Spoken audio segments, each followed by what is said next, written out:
আমি একটা কোণে দাঁড়িয়ে দেখছিলাম দুটি ছেলে গেরুয়া বসন করে মন্দিরের সিঁড়ি উঠছিল।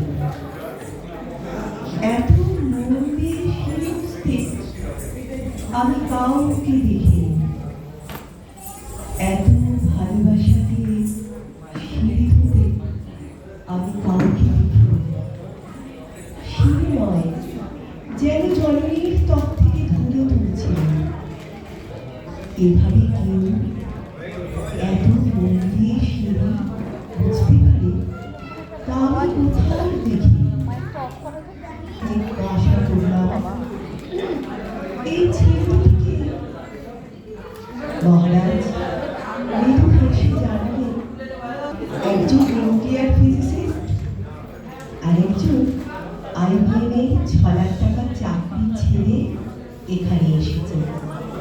সিঁড়ি ধরে এসেছে, যে সিঁড়ি দিয়ে প্রতিদিন মানুষ উপরে ওঠে। মহারাজ চলে গেছে। সন্ধ্যা নেমে আসছে গঙ্গায়, আবার ফিরছে সন্ধ্যা।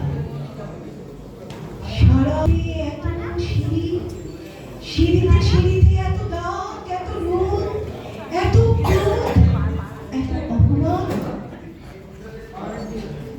আরতি শুরু লাগে মনে, যে সিঁড়ি বুঝতে পারে না সে কখনো মানুষের চোখে জল বুঝতে পারবে না, কখনো মানুষের চোখের জল বুঝতে পারবে না। অপূর্ব।